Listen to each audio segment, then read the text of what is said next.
Hey, Raindrops. On today's episode of Reality with the King. Hi!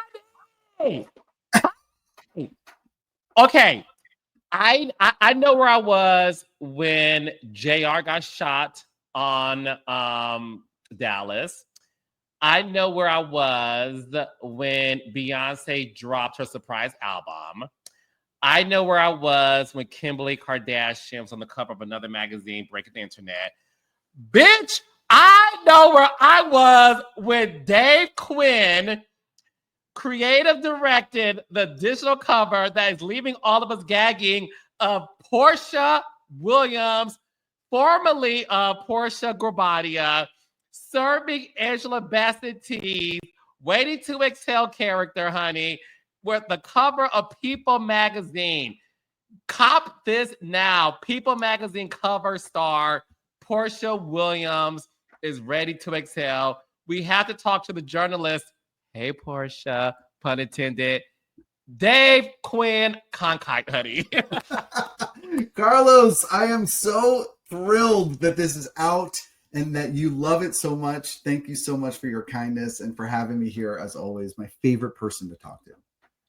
You not only have been my favorite person for so many years, what you have done proves why you are a pop culture, not only enthusiast, but an icon in the journalist world. Okay, before we get into the details of the article where Porsha is set free, she's finally divorced. There's so much to break down with that, but honey bunny pudding pie, we have to break down. And listen, I am somebody who used to work at Kentucky Fried Chicken, making $5.50 an hour. And when my paycheck came every 2 weeks, honey, I would save money to buy People magazine. So I am somebody that I want this cover in my home. Dave, who came up with this idea of having Porsha be Angela Bassett's character in Waiting to Exhale? Listen, I say this humbly. This was all my idea. Of course it was! But listen, and here's why. Because we're talking to Porsha Williams. The concept of this story comes around. She's gone through this really difficult divorce. It's her first time that she's going to be able to freely kind of speak about it. What do we do visually to capture that? And, decades before Porsha was making memes on the internet, and decades before it became one of the most, infamous memes on the internet itself, this iconic meme of female empowerment, Waiting to Exhale was a cultural reset. The 1995 film, adapted from Terry McMillan's best-selling novel, really gave voice to grief, resilience, self-renewal of Black women navigating love and loss on their own terms.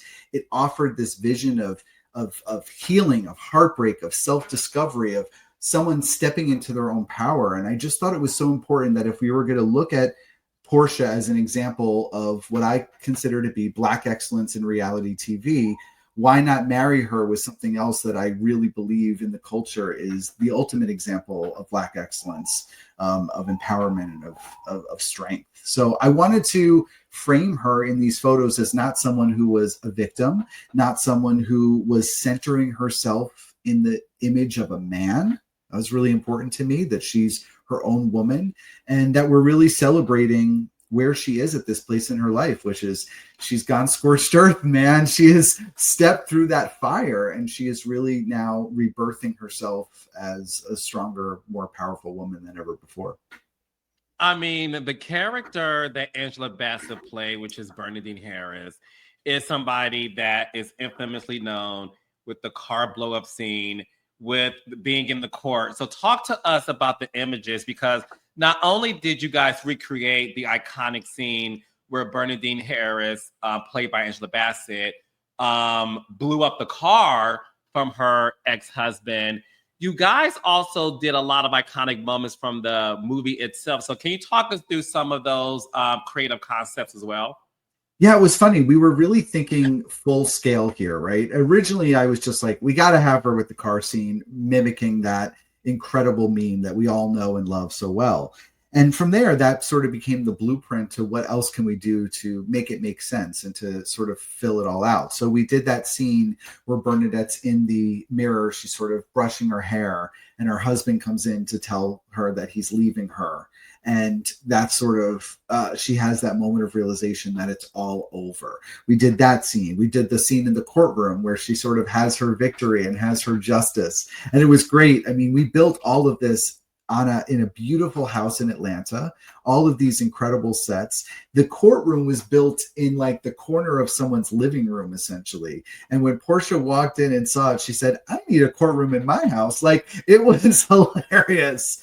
And we also wanted to color that with other scenes that we believe were sort of mimicking the experience that Porscha's been going through in her own life. So we built a scene that was really about her, her empowerment in business, her owning Go Naked Hair, shout out Go Naked Hair, her Pampered by Porsha, her Pursuit of Porsha book, and sort of how she's focused on business. And that's really done that. And also how she's juggling all this as a mom.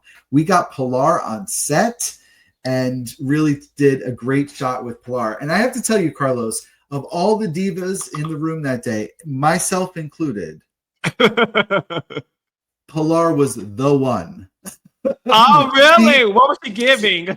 She came with a rider. She said, I want donuts when I'm done. And there were donuts available for her when she was done. She knew what she wanted, and she was such a joy. It was really fun to see Porsha in that motherhood moment. And she's the sweetest girl. She's so sweet. So yeah, we got to kind of do it all, but it was really fun. And afterwards, Porsha said something. We sat down for our interview afterwards and talked for an hour. And she said, y'all really took me through it. Like, you took me through mimicking all of these setups for Waiting to Exhale, really allowed her to process what she's been going through for the past year in the span of a day. So let's get into that, because for a housewife to get the cover story of the prestigious People magazine, like I said, I grew up with this magazine. Everybody from Jennifer Aniston to Halle Berry to Beyonce has graced the cover of this magazine. So to have Porsha Williams do that, I know the article itself must be juicy. So what sort of tidbits did she give you, Dave, that we are looking forward to reading in this issue? Well, what I was really excited about when we built this digital cover is it gives a lot of freedom. Print covers are sort of sometimes limited by space, but we had so much room here to sort of grow and tell a full story. And we really talked about how she feels about this divorce, what got her to the point where she felt she needed to say goodbye. And it was interesting because a lot of what she said, she couldn't say on The Real Housewives of Atlanta. She talked about the fact that filming this season, because they were still going through proceedings, because she wasn't filming in her home, because he was slapping her with defamation suits, and they were in the midst of this really contentious divorce. There was a lot that she couldn't talk about. And now she really spills. She really lets it out. What was it that made her want to get out of this marriage? You and I remember where we were also when Porsha announced that she was getting divorced. It was a shock to all of us because this looked like the happiest marriage of all time. So, it really allowed her the space to talk. Did she talk to you? Because I do remember where we were when the divorce was announced, and obviously Dave Quinn broke that exclusive too. And I'm like, Dave, what's going on here, girl? Like, what's happening?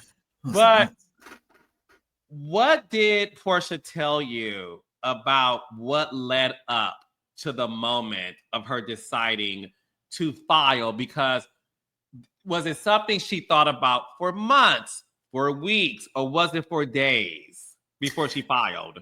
It really feels like this was something that she had seen signs of and decided, I have to go. She knew when it was time to pull the trigger. She talks about Valentine's Day, them having an argument and seeing a look on his face where she just knew it was done.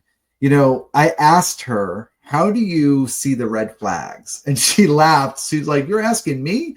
Like, I don't see the red flags. I see, I always joke red flags in the shape of hearts, right? And but she's learned through the experience she had with Cordell, through other experiences, that she needed to sort of take control. She talks about how she was blindsided by the Cordell divorce, but in this case, she was not going to be blindsided. She was going to step into her power and make those decisions for herself. And she really protected herself along the way to do those things. I do want to get no. Go ahead. No. It's a very different Porsha than we've seen before, is what I was going to say. No, and I was going to say that as well, in the sense of what we saw, what she went through during season 6, and I was the showrunner for that season. We saw the steps in terms of what she did not do when she decided to marry Cordell. She did sign a prenup. She pretty much, for all intents and purposes, had no rights, essentially, during that marriage. This is her second one. And what we have learned is she did have a prenup that sort of worked in her favor. Can you talk to us about the new Porsha that was getting married for the second time and some of the smart things she decided to do this go around?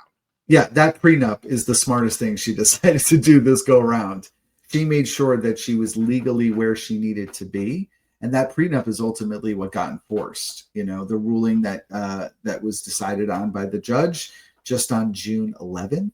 So very recently, sided in her favor. And it's because of that that she gets to keep the house. It's because of that that she gets to sort of be in a place of peace with a lot of the contentious things that Simon's been going after her over. I also think that the thing that she did differently this time around is she's still grieving right now. She's very upset, but she seems to have found a way to separate her mind from her emotion. She made choices that were not driven by emotion, but driven by protecting herself and being very clear-headed about that. And it's only now, talking to her, that she's really grieving a lot of the things that are are the natural feelings that one gets at the loss of a relationship. You know, she says to me that she's really not ready yet to date other men, that people try to set her up and she just doesn't feel like she's there. She doesn't feel like she can trust men again right now. She says that she's really focusing on giving all that love that she gives to men, that she loves giving in a relationship. She loves being the protector, the provider, the one who's going to cook your favorite meal, who's going to dress you right, who's going to take care of you. She loves doing that, and she's now focusing that on herself, which I've been candid with you. It's been 2 years since I've been single, and I'm still learning to do that. So to hear her talk about it was really inspiring to me, to remind myself that we all need to be doing that for ourselves. But Carlos, ultimately, I think the thing that you find about Porsha is that she recognizes that this season on Housewives, she wasn't herself. And she was like, I went through, that was the biggest bombshell for me, that she went through this season as a shell of a person, she says. She's like, I would go to work and just, I don't even know who that person is. She watches the show and she has no concept for sort of how she was acting or what she was feeling. And it gives a lot of context, in my perspective, to the ongoing conflict she's having with Shamia. Because I feel as though Shamia is a person who was very present and Porsha just was not. We all interpret it, I think a lot of the fans have interpreted it as jealousy or as, feeling a certain way about holding the center peach and things like that and how the season was going. I think that Porsha was just lost. I think she was just, from what she says, in the midst of hell and was clocking into work, going through the motions. Which is so interesting to me, because what we're seeing this season on the show is a woman who decided to return back to the show after 3-year hiatus. And she said yes to returning while she was married. Yeah. And supposedly, just based on what we have seen, was in a good place in her marriage. Again, we don't know all the details. Did she explain to you if she had any regrets coming back to the show? Because when she came back, she thought she would be coming back as a married woman. Yeah, we talked, we honestly talked a little bit candidly behind the scenes about that. It wasn't necessarily part of my focus for this interview because I was much more interested in her reclaiming herself as a woman after this sort of emotional loss than it was about her return to the show. But she very candidly said, remember, I was coming back to the show as Porsha Gubadia. Porsha Williams wasn't coming back. It was Porsha Gubadia. That's how she announced it. And then it wasn't.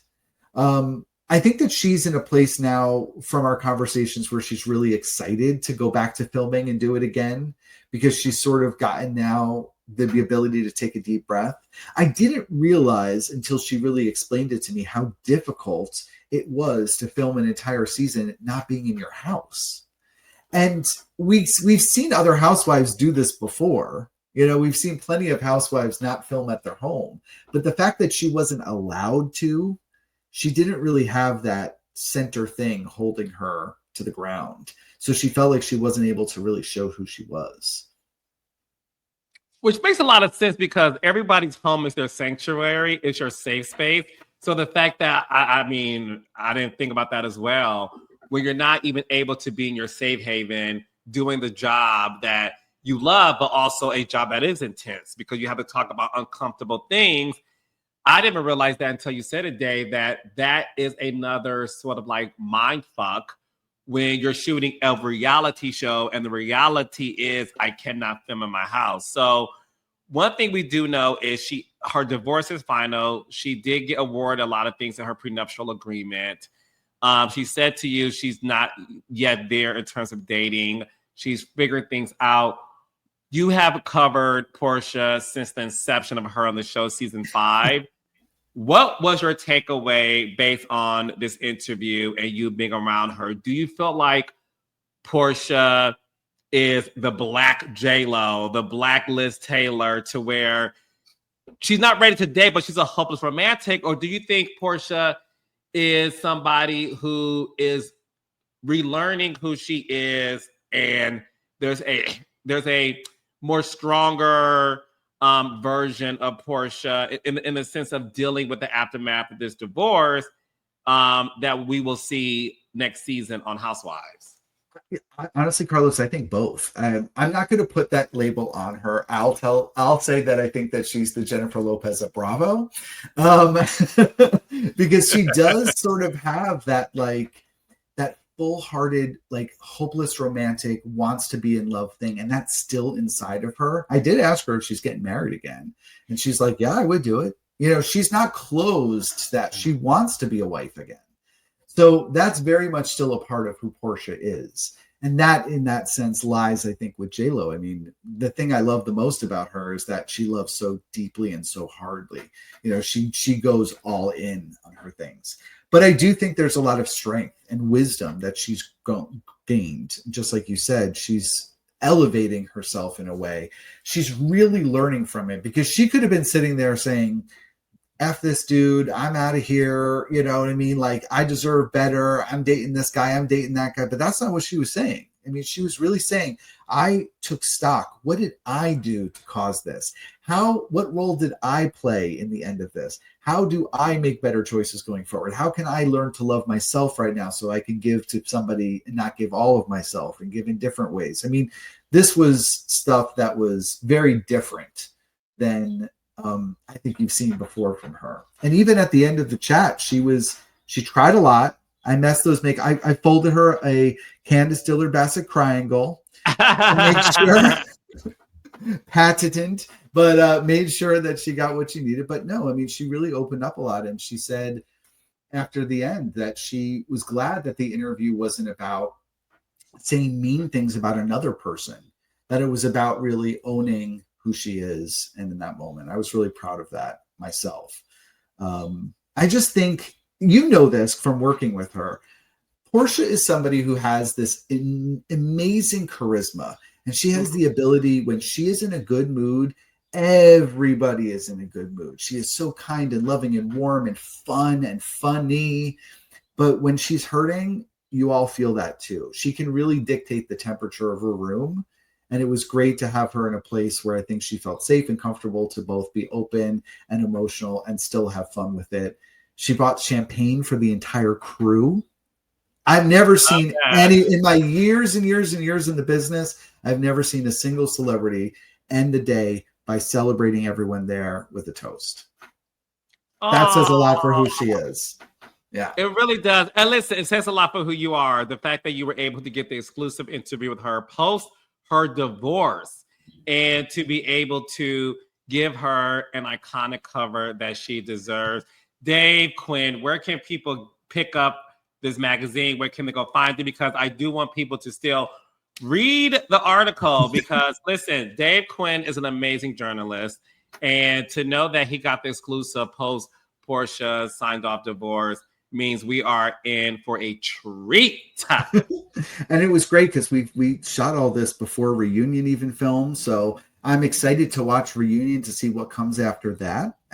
We also got to talk to her from the set of The Traitors, where you know that she's filming next season of The Traitors, because we had a follow-up conversation with her afterwards.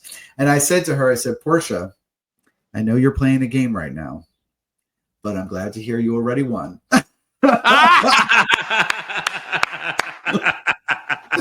Because she got that win in right before the verdict in her divorce. But we chatted from there. So it's going to be a lot of fun for fans to see. The story's out right now. You can click on people.com and find it all on our socials. And our issue will be on newsstands this Friday. Amen to that. Another exclusive from the amazing Dave Quinn over at People Magazine. Raindrops. Make sure you go on people.com to read the article. And on Friday, listen, journalism is still alive in Star Magazine. So please pick up the magazine on newsstands wherever you're able to get them. I am getting me a hard copy that I want framed because that, I mean, seriously, that iconic cover gave me chills and I screamed so loud when I saw it. So kudos to you. Kudos to the amazing People Magazine. Listen, more to come from you guys. Great stuff. Thank you. Seriously. Thank you so much, Carlos.